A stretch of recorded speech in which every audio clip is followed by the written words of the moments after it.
They thought you were lucky. That was their first mistake. People who rely on chaos always assume clarity is coincidence. They couldn't fathom that your foresight came from something they've never cultivated. Discipline. Not the kind you wear like a badge, but the kind you bleed for in silence. Your predictions weren't stabs in the dark.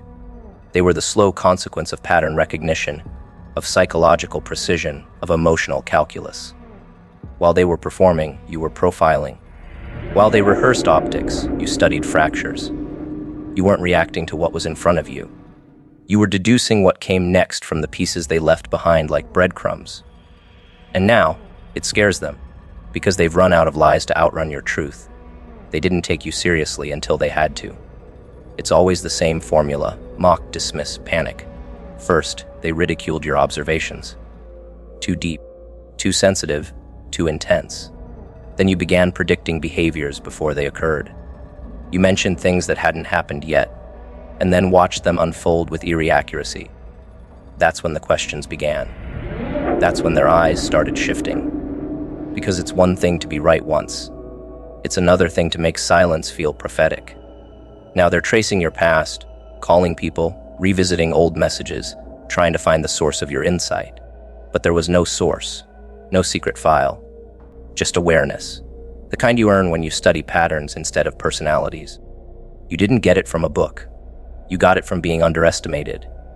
Every time they lied, you watched the micro twitch in their face. Every time they exaggerated, you clocked the disconnect in their body language. You didn't memorize facts. You absorbed dynamics. You saw how people defend the version of themselves they wish they were. And once you identified that gap, their actions became predictable, because people always return to their patterns. It's not magic, it's mathematics of the soul. And they hate that you figured out the equation, because now they can't manipulate you. They can't even surprise you. They know it. And now they're digging through your past, hoping to explain how someone like you saw through everything they buried. They're terrified not because you know, but because you knew.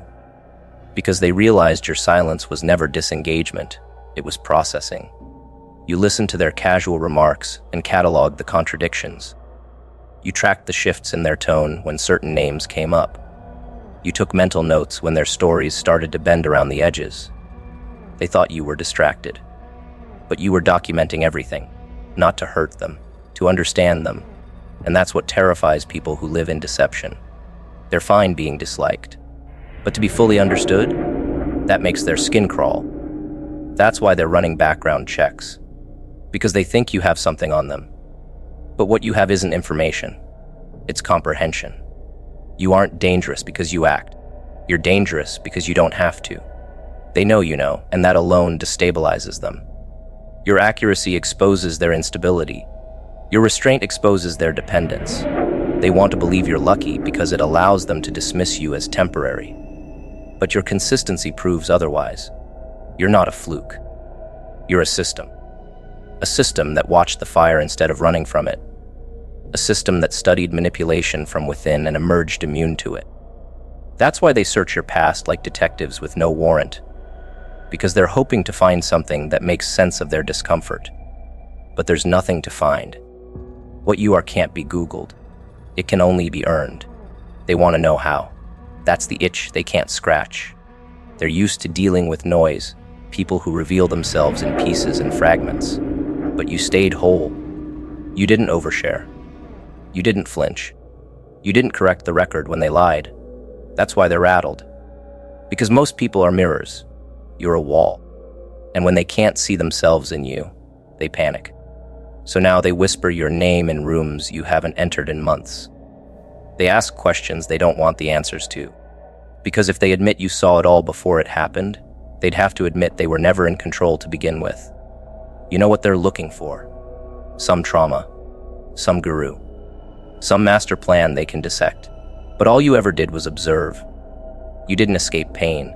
You mastered it. You didn't avoid betrayal. You studied it. You turned disappointment into reference points. You mapped out the patterns that most people deny. You didn't ignore the red flags. You categorized them. And when the day came, when the masks fell, you were already 10 moves ahead. Not because you played them, but because you never bought the act in the first place. That's why your predictions cut so deep. Because you're not guessing, you're remembering. It's not prophecy. It's pattern fluency.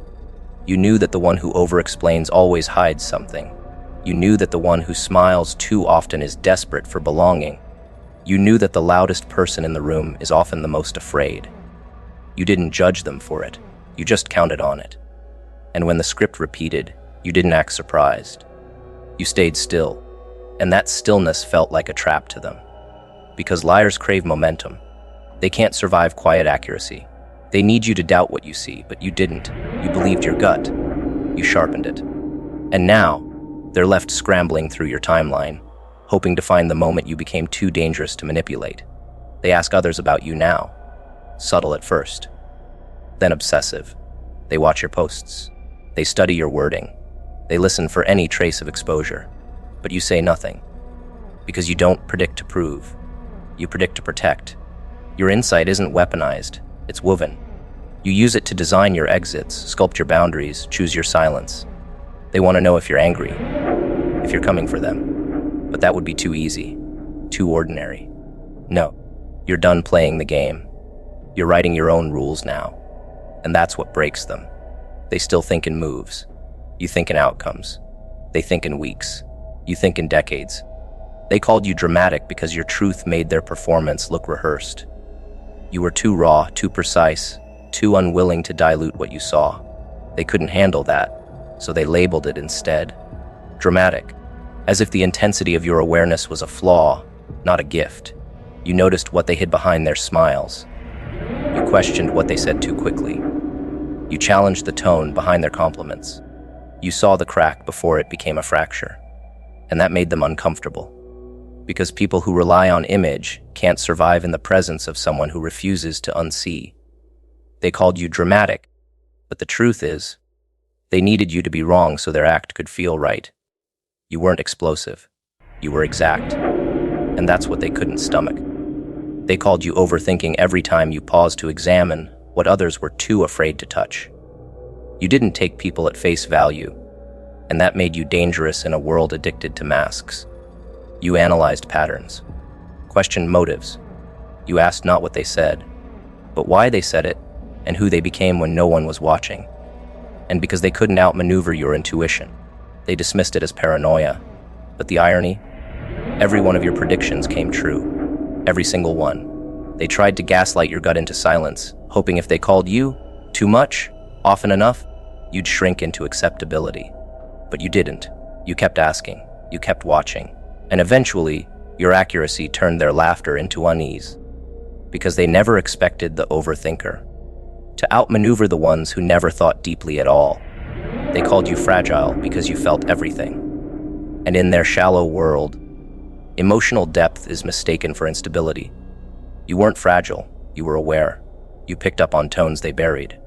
You sensed distance before it became desertion. You read the subtext beneath their praise.